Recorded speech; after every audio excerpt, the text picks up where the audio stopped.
ನಮಸ್ಕಾರ. ಇದೊಂದು ಹೊಸ ರಸ್ತೆ ಬಗ್ಗೆ ಅಪ್ಡೇಟ್ ಮಾಡ್ತೀನಿ ನೋಡಿ. ಇದು NH66, ಮುಂಚೆ NH17 ಇದ್ದದ್ದು NH66. ನಾವೀಗ ಕುಂದಾಪುರದ ಫ್ಲೈಓವರ್ ಮೇಲೆ ಪಾಸ್ ಆಗ್ತಾ ಇದ್ದೀವಿ. ಈ ಫ್ಲೈಓವರು ಮುಗಿದ ನಂತರ NH66 ಮುಂದೆ ಬರುವಂಥ ಪ್ರಾಜೆಕ್ಟ್ ವರ್ಕು IRB ಕನ್ಸ್ಟ್ರಕ್ಷನ್ ಅವ್ರದ್ದು. IRB ಕನ್ಸ್ಟ್ರಕ್ಷನ್ನು 2013ನೇ ಇಸ್ವಿಯಲ್ಲಿ ಕೆಲಸನ ಸ್ಟಾರ್ಟ್ ಮಾಡೋದ್ರಲ್ಲಿ, ಆದರೂ ಕೂಡ ಇವತ್ತಿನವರೆಗೂ ಯಾವುದೇ ರೀತಿಯ ಕೆಲಸ ಪೂರ್ಣಗೊಂಡಿಲ್ಲ. ಅದು IRB ಕನ್ಸ್ಟ್ರಕ್ಷನ್ ಕುಂದಾಪುರದಿಂದ ಹಿಡಿದು ಕರ್ನಾಟಕದ ಬಾರ್ಡರ್, ಗೋವಾ ಬಾರ್ಡರ್ವರೆಗೆ 189 ಕಿಲೋಮೀಟರ್ಗಳನ್ನ ಕೆಲಸನ ಮಾಡಿದ್ದಾರೆ. ಇದರಲ್ಲಿ ಮೇಜರಾಗಿ 3 ಟೋಲ್ಸ್ ಬರ್ತದೆ. IRB ಕನ್ಸ್ಟ್ರಕ್ಷನ್ ಅವ್ರದ್ದು 3 ಟೋಲ್ಗಳು ಬರ್ತದೆ. ಅವರಿಗೆ ಈ ಪ್ರಾಜೆಕ್ಟನ್ನು 28 ವರ್ಷಗಳ ಕಾಲ ಅವ್ರ ಕೈಗೆ ಕೊಟ್ಟಿದ್ದಾರೆ. ಇನ್ನು 2013ರಿಂದ 28 ವರ್ಷ ಅಂತಂದರೆ 2041ವರೆಗೂ ಅವರಲ್ಲೇ ಇರ್ತದೆ. ನೀವು ಇಲ್ಲಿ ನೋಡ್ಬೋದು ಆ ಬೋರ್ಡಲ್ಲಿ, welcome to IRB west coast toll way ಕಾಣಿಸ್ತಲ್ಲಿ.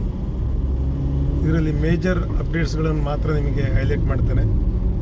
ನಮಗೆ ಇಲ್ಲಿಂದ ಹೊರಟ್ರೆ ಈಗ 189 ಕಿಲೋಮೀಟರ್ ದೂರ ಈ ರಸ್ತೆ ಕರ್ನಾಟಕದಲ್ಲಿ ಸಾಗುತ್ತೆ.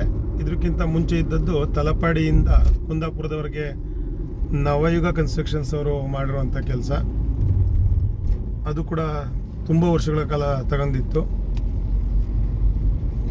ತಲಪಾಡಿಯಿಂದ ಹೊರಟ್ರೆ ತೊಕ್ಕೊಟ್ಟು ಮಾರ್ಗವಾಗಿ ಪಂಪೆಲ್, ಮಂಗಳೂರಿನ ಪಂಪೆಲ್, ನಂತೂರು ಸರ್ಕಲ್ನ ದಾಟಿ, ಕೊಟ್ಟಾರ ದಾಟಿ, ಸೂರತ್ಕಲ್, ಮುಲ್ಕಿ ಮತ್ತು ಪಡುಬಿದ್ರೆ, ಕಟ್ಪಾಡಿ, ಕಾಪು ಕಟ್ಪಾಡಿ, ಉಡುಪಿನ ದಾಟಿ ಕುಂದಾಪುರ, ಬ್ರಹ್ಮಾವರ, ಸಂತೆಕಟ್ಟೆ, ಸಾಲಿಗ್ರಾಮ, ಇದೆಲ್ಲ ಜಾಗನ ದಾಟಿ ಅದು ನವಯುಗ ಕನ್ಸ್ಟ್ರಕ್ಷನ್ಸ್ ಅವರು ಮುಗಿಸ್ತಾರೆ. ಕುಂದಾಪುರದವರೆಗೆ 110 ಕಿಲೋಮೀಟ್ರು ಅವ್ರದ್ದು ಕಾಮಗಾರಿ ಇರುತ್ತೆ.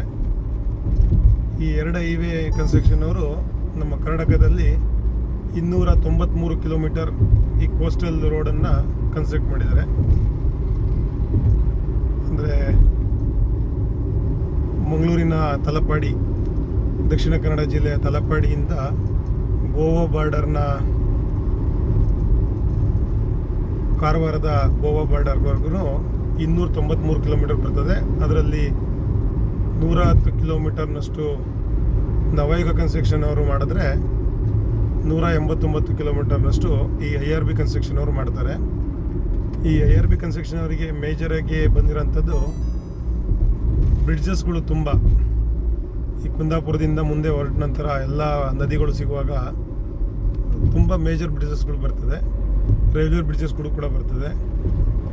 ಜೊತೆಗೆ ಫೈನಲ್ ಟಚ್ಚಲ್ಲಿ ನೀವು ನೋಡ್ಬೋದು, ಕಾರವಾರ ಬದಿ ಡಬಲ್ ಟನಲ್ಲು, 4 ಕಡೆ ಆಗಿದೆ. ಅಂದರೆ 2 ಟನಲ್ಲು 4 ಕಡೆ ಆಗಿದೆ. ಆ ಟನಲ್ ವರ್ಕ್ ಕೂಡ ಕಂಪ್ಲೀಟ್ ಆಗಿದೆ. ಪೆಂಡಿಂಗ್ ಇರೋಂಥ ವರ್ಕ್ಗಳು ಅಂತಂದರೆ, ಬಡ್ಕಳದಲ್ಲಿ ಲ್ಯಾಂಡ್ ಎಕ್ವಿಷನ್ನು ಆಗದಲ್ಲೇ ಇರುವ ಕಾರಣ ನಗರ ಭಾಗದಲ್ಲಿ ಕೆಲಸ ಬಾಕಿ ಉಳಿದಿತ್ತು. ಹೊನ್ನಾವರದಲ್ಲಿ ಶರಾವತಿ ನದಿಯ 2 ಭಾಗದ ಬ್ರಿಡ್ಜ್ಗಳು ಕೆಲಸ ಆಗಿದ್ರು ಕೂಡ ಹೊನ್ನಾವರದ ನಗರ ಭಾಗದ್ದು ಕೆಲಸ ಬಾಕಿ ಉಳಿದಿತ್ತು. ಆ ನಂತರ ಕುಮಟಾ ನಗರ ಭಾಗನೂ ಕೂಡ ಪೆಂಡಿಂಗ್ ಆಗಿ ಉಳಿದಿದೆ. ಅಂಕೋಲಾ ಬೈಪಾಸ್ ಕೆಲಸ ಮುಗಿದಿದೆ. ಮತ್ತು ಅಂಕೋಲಾದಿಂದ ಕಾರವಾರದ ನಡುವೆ ಅಲ್ಲಲ್ಲೇ ಕೆಲಸಗಳು ಬಾಕಿ ಉಳಿದಿದ್ದಾವೆ.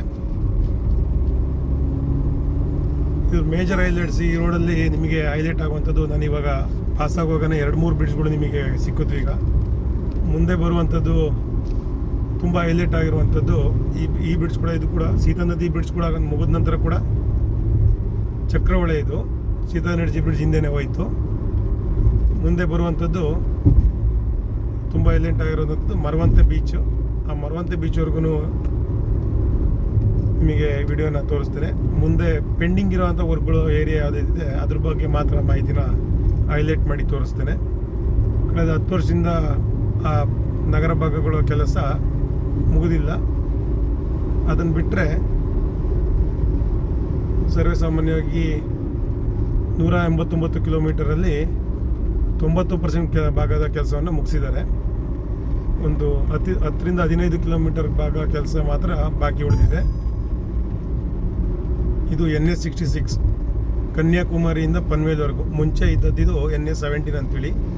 ಪನ್ವೇಲಿಂದ ಕನ್ಯಾಕುಮಾರಿಗೆ, ಅಂದರೆ ಕನ್ಯಾಕುಮಾರಿಯಿಂದ ಹೊರಟ್ರೆ ಕೇರಳದ ಭಾಗವಾಗಿ ಬಂದು ಕರ್ನಾಟಕದಲ್ಲಿ ಕೋಸ್ಟಲ್ 293 ಕಿಲೋಮೀಟರ್ಗಳು ಬಂದು ಗೋವಾದಲ್ಲಿ 160 ಕಿಲೋಮೀಟರ್ಗಳನ್ನು ಪಾಸ್ ಆಗುವ ಮೂಲಕ ರತ್ನಗಿರಿಯಾಗಿ ಮಹಾಬಲೇಶ್ವರ ಮಾರ್ಗವಾಗಿ ಈಗ ಗೋವಾ ಟು ಮುಂಬೈಗೆ 4 ಲೈನ್ ರಸ್ತೆ ಆಗ್ತಾ ಇದೆ. ಅದು ಕಂಪ್ಲೀಟ್ ಆದರೆ ಪನ್ವೇಲಿಂದ ಕನ್ಯಾಕುಮಾರಿವರೆಗೂ ಇದು ಕೋಸ್ಟಲ್ ಮುಂಬೈವರೆಗೂ ಕೂಡ ರಸ್ತೆ ಅಂತೇಳಿ ನಾವು ಹೇಳ್ಬೋದು.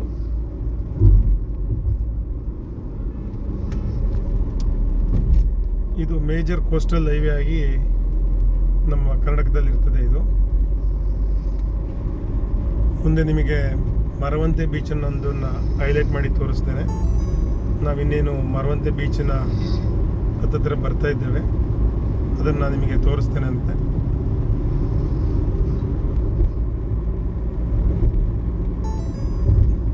ಈ ರಸ್ತೆಯಲ್ಲಿ ಅತಿ ಹೆಚ್ಚು ಬ್ರಿಡ್ಜ್ಗಳೇ ಬಂದಿರೋದ್ರೆ ನೋಡಿ, ಎಲ್ಲ ಬ್ರಿಡ್ಜ್ಗಳು ಕೆಲಸಗಳು ಮುಗಿದಿದೆ. ಬ್ರಿಡ್ಜಿನ ಕೆಲಸಗಳು ಯಾವುದು ಬಾಕಿ ಉಳಿದಿಲ್ಲ. ಮತ್ತು ಬ್ರಿಡ್ಜ್ಗಳು ಕೂಡ ಮಿನಿಮಮ್ 500ರಿಂದ 600, 700 ಮೀಟ್ರ್ ಅಷ್ಟು ದೂರಗಳು ದೊಡ್ಡ ದೊಡ್ಡ ಬ್ರಿಡ್ಜ್ಗಳು ಆಗಿರೋದ್ರಿಂದ ಇದು ಹಳೆ ಬ್ರಿಡ್ಜು, ಬಳೆ ಬದಿಯಲ್ಲಿರುವಂಥದ್ದು ಹೊಸ ಬ್ರಿಡ್ಜು.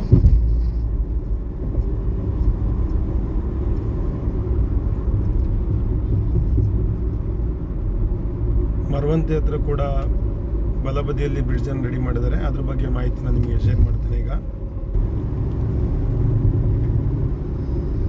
ನಾವುಗಳು ಈ ಮರವಂತೆ ಬೀಚಿನ ವಿಡಿಯೋವನ್ನು ಈ ಡ್ರೋನ್ ವ್ಯೂವಲ್ಲಿ ತುಂಬ ಹೈಲೈಟ್ ಮಾಡ್ತಾರೆ ನಮ್ಮ ಮರವಂತೆ ಬೀಚನ್ನು. ಆ ರಸ್ತೆಯಲ್ಲಿ ಹೋಗ್ಬೇಕಾದ್ರೆ ನಮಗೆ ಯಾವ ರೀತಿ ಕಾಣಿಸ್ತದೆ ಮರವಂತೆ ಬೀಚಿನ ವ್ಯೂ ಅನ್ನೋದಕ್ಕೆ ಈ ವಿಡಿಯೋದಲ್ಲಿ ನಿಮಗೆ ಕಾಣಿಸ್ತದೆ. ಇದು ಡ್ರೋನ್ ವ್ಯೂವಲ್ಲಿ ತುಂಬ ಸುಂದರವಾಗಿ ನಮ್ಮನ್ನ ಇದನ್ನು ತೋರಿಸಿದ್ದಾರೆ ನೋಡಿ. ಲೆಫ್ಟ್ ಸೈಡಲ್ಲಿ ನಿಮಗೆ ಕಾಣ್ತಾ ಇರ್ಬೋದು, ಅದು ನಮ್ಮ ಮರವಂತೆ ಬೀಚಿನ ದೃಶ್ಯ ಇದು.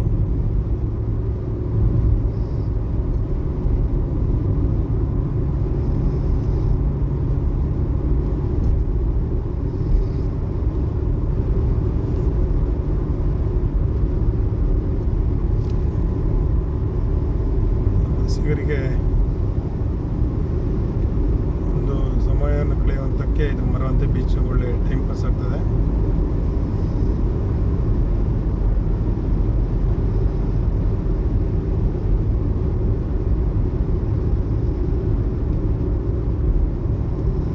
ಇದು ಸಿಂಗಲ್ ರೋಡ್ ಇರುವಾಗ ಬಲಬದಿಯಲ್ಲಿರುವಂತಹ ನದಿ ಮತ್ತು ಇಲ್ಲಿ ಎಡಬದಿಯಲ್ಲಿರುವಂಥ ಸಮುದ್ರ ಎರಡೂ ಕೂಡ ರಸ್ತೆ ಮೇಲೆ ಮಳೆಗಾಲದಲ್ಲಿ ನೀರನ್ನು ಹತ್ತಿತ್ತು. ಇದರದ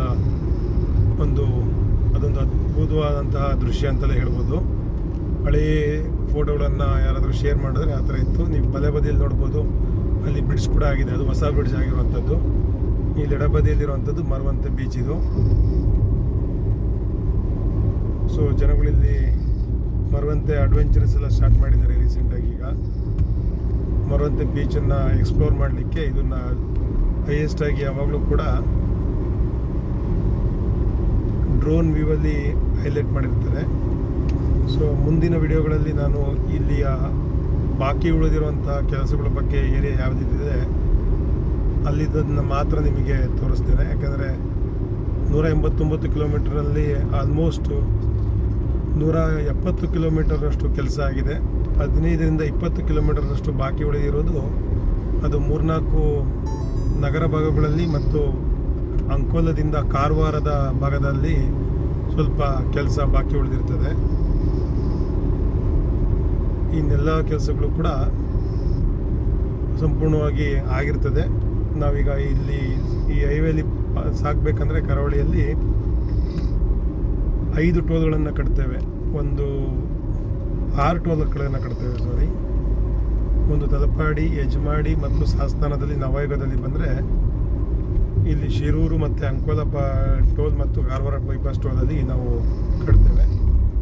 ಮುಂದಿನ ವಿಡಿಯೋಗಳಲ್ಲಿ ನಾನು ನಿಮಗೆ ಪೆಂಡಿಂಗ್ ವರ್ಕ್ ಇರುವಂಥವುಗಳ ಬಗ್ಗೆ ತೋರಿಸ್ತೇನೆ. Keep watching my video, please subscribe Brindanidhi ಕೋಲೆ ಫಾರ್ ನ್ಯೂ ಅಪ್ಡೇಟ್ಸ್ ಅಂತ ಹೇಳ್ತಾ, ಮುಂದಿನ ಎಲ್ಲ ಅಪ್ಡೇಟ್ಗಳಿಗೆ ಸಪೋರ್ಟ್ ಮಾಡ್ತಾ ನನಗೆ ಹೆಚ್ಚಾಗಿ ಶೇರ್ ಮಾಡಿ ಅಂತ ಹೇಳ್ತಾ ಈ ವಿಡಿಯೋನ ಇಲ್ಲಿಗೆ ನಾನು ಮುಗಿಸ್ತೇನೆ. ಮುಂದಿನ ವಿಡಿಯೋದಲ್ಲಿ ಹೈಲೈಟ್ ದೃಶ್ಯಗಳನ್ನು ತೋರಿಸ್ತೇನೆ. NH 66ರ ಹೈಲೈಟ್ ದೃಶ್ಯಗಳನ್ನು ತೋರಿಸ್ತೇನೆ. Thank you.